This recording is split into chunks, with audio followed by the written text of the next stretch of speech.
महत्वाचा विषय आहे अनिल परब बोला की या महाराष्ट्राचे मुख्यमंत्री श्री देवेंद्र फडणवीस साहेब, ज्यांची एक प्रतिमा आहे, ज्यांच्याकडे बघताना लोक सुसंस्कृत म्हणून बघतात, आणि अशा मुख्यमंत्र्यांच्या सरकारमध्ये एक आमदार माजलेला बनियन आणि लुंगीवर कॅन्टीन मध्ये येऊन कर्मचाऱ्यांना अक्षरशः बॉक्सिंग स्टाईलने मारतोय. जरा चव्हाण साहेब जरा थांबा, जरा महत्वाचा विषय आहे की माझी मुख्यमंत्र्यांना विनंती आहे की आपला ह्या सरकारच्या आमदारांवरती वचक आहे की नाही. आपल्यासारखा एखादा ज्याला असं वाटतं की महाराष्ट्र सुसंस्कृत असला पाहिजे, आपली जी प्रतिमा जी सुसंस्कृतपणाची आपण जी लोकांच्या मनामध्ये आहे त्याला तडे देण्याचं काम अशा प्रकारचे आमदार करतायत. मग एक आमदार निकृष्ट दर्जाचं जेवण दिलं म्हणून कॅन्टीनच्या कर्मचाऱ्याला बनियन आणि लुंगीवरती, अरे आमदाराने कसं राहावं याचे किमान काहीतरी संकेत आहेत की नाही. लुंगी टॉवेल आहे म्हणतात. आता माझी मुख्यमंत्र्यांना विनंती आहे की मुख्यमंत्री काय चाललंय आपल्या राज्यामध्ये. हे आमदार बनियन टॉवेलमध्ये खाली येतात, मारतात. हे काय रस्त्यावरच्या गल्लीवरचे लोक आहेत काय? कर्मचाऱ्यांना मारतात. अरे तुमच्या ताकद आहे तर त्या खात्याच्या मंत्र्याच्या मारा ना. कोणाला मारताय? कर्मचाऱ्याला. तर काय गुन्हा त्याचा? आणि त्याचे व्हिडिओ काढून तुम्ही सोशल मीडियावरती टाकता. आणि आपल्याकडनं तरी आपल्या प्रतिमेला जे असे तडे पाडतायत, किमान त्यांचा तर बंदोबस्त करा.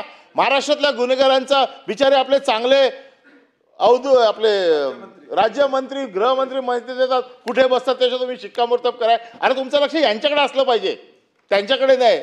स्वच्छ प्रतिमेच्या माणसाला तुम्ही त्याच्यात ओढताय, परंतु हे जे अशा प्रकारचे दादागिरी करताय त्यांचा काय तो बंदोबस्त करणार की नाही. आणि म्हणून माझी मुख्यमंत्र्यांना विनंती आहे की मुख्यमंत्री महोदय, आपण या राज्याचे प्रमुख आहात.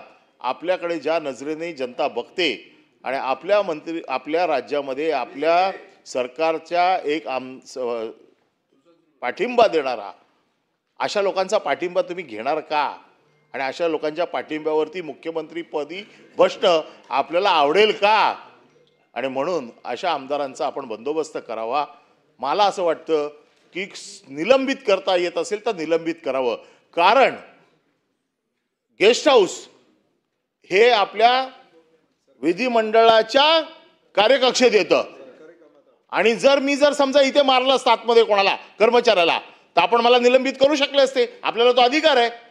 जर हॉस्टेल आपल्या त्या विधिमंडळाच्या कक्षेत येत असेल तर मला असं वाटतं की त्याला निलंबित करण्याचा अधिकार देखील आपल्याला आहे.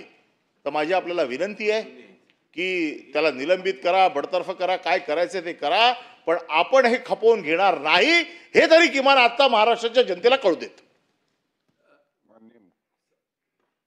माननीय सभापती महोदय, सन्माननीय परब साहेबांनी जो विषय या ठिकाणी मांडलेला आहे, खरं म्हणजे मी देखील त्याची माहिती घेतली आणि तो व्हिडिओ मी देखील स्वतः बघितलेला आहे. आणि निश्चितच अशा प्रकारचं वर्तन हे आपल्या कोणाहीकरता भूषणावं नाही. याच्याने विधिमंडळाची आणि आमदार म्हणून आपली सगळ्यांचीच प्रतिमा कुठेतरी कमी होते. तिथनं माहिती अशी आली की काय आमदार निवासातल्या सोयी नीट नव्हत्या, भाजीला वास होता वगैरे, या सगळ्या गोष्टीची तक्रार करता येते. त्याच्यावर कारवाई केली पाहिजे. तो एक वेगळा मुद्दा आहे. त्याच्यावर मी आपल्याला विनंती करेन की आपण स्वतः लक्ष घालावं. आमदार निवासात जर काही अनियमितता असेल, तिथे काही घाण असेल, काही समजा चुकीच्या प्रकारच्या गोष्टी वापरल्या जात असतील तर स्वतंत्रपणे त्याची कारवाई झाली पाहिजे. पण अशा परिस्थितीमध्ये मारहाण करणं, लोकप्रतिनिधींनी मारहाण करणं आणि त्याच्या अशा प्रकारचे व्हिडिओ येणं, यातनं आपल्या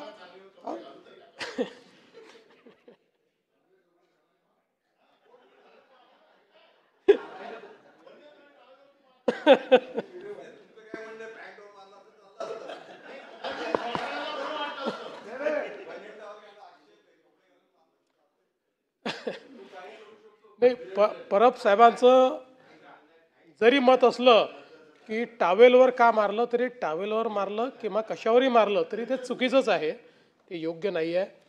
आणि यातनं यातनं यातनं सगळ्या आमदारांबद्दल लोकांमध्ये भावना चुकीची जाते. आपण कुठेतरी सत्तेचा गैरवापर करतो किंवा आपण सगळे आमदार म्हणून आपलं कंडक्ट योग्य नाही, अशा प्रकारचं लोकांमध्ये या संदर्भातली भावना जाते.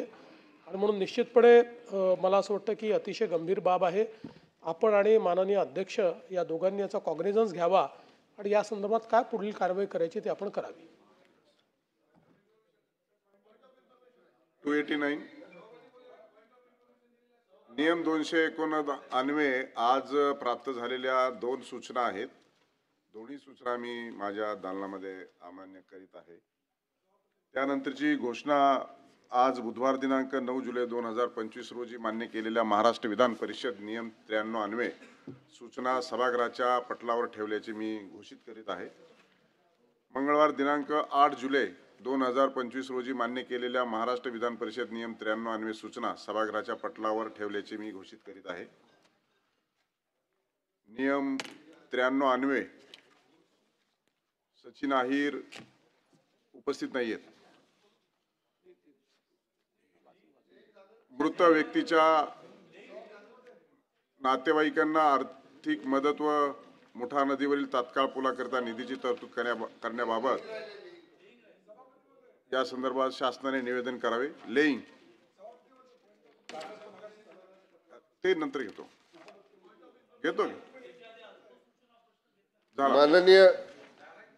माननीय सभापती महोदय, मुंबई मेट्रो M3 संचलन महामंडळ मर्यादित यांचा सन 2022-2023 या वर्षाचा वार्षिक अहवाल आपल्या अनुमतीने मी सभागृहाच्या पटलासमोर ठेवतो. अहवाल सभागृहाच्या पटलावर ठेवण्यात आला. उच्च व तंत्र शिक्षण मंत्री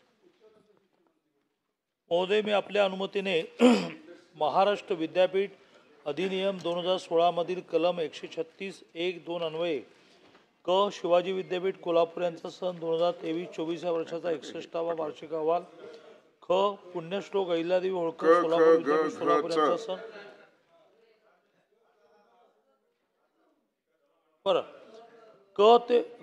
ते शिवाजी विद्यापीठ पुण्यश्लोक अहिल्यादेवी होळकर विद्यापीठ स्वामी रामानंद तीर्थ मराठवाडा विद्यापीठ सावित्रीबाई फुले पुणे विद्यापीठ राष्ट्रसंत तुकडोजी महाराज नागपूर विद्यापीठ यांचे वार्षिक अहवाल सभागृहासमोर ठेवतो.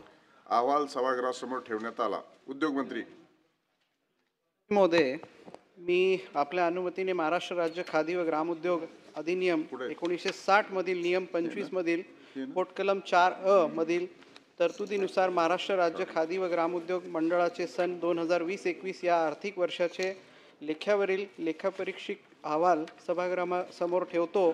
सदर अहवालाचे विलंबनाचे कारण सोबत जोडलेले आहेत. अहवाल सभागृहासमोर ठेवण्यात आला. निवेदन सूचनांची निवेदने. निवेदन क्रमांक 1 श्री अंबादास दानवे विधान परिषद.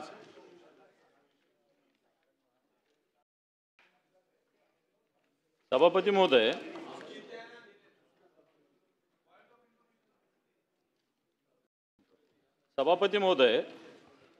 संभाजीनगरात जो दरोडा मागच्या काळात 14 मेला झालेला आहे. सूचना मांडा. सूचना सूचना क्रमांक 3